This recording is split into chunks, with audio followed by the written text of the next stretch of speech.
maghatid ako sa anak ko sa trabaho niya sa Ortigas. Ito guys, papunta na ako ng Pasig. Ayan guys, so papunta na ako guys ng Pasig. Papunta na ako guys ng Pasig. Ayan, ito guys yung naputol na live kanina kasi guna guys guna. Ay sabi ng anak ko,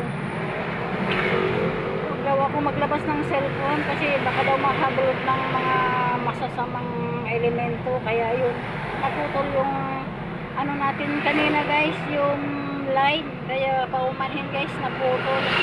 Next na lang tayo mag live guys pag pwede na ilabas yung cellphone dito sa kalsada kasi mahirap na mawalan ako ng cellphone pag nahablog, diba guys? Ayan guys, dito lang ako sa bike lane guys, dadaan kasi hindi tayo pwede dyan. Ayan, daming sasakyan, hindi tayo pwede dyan. Dito lang tayo guys sa bike lane.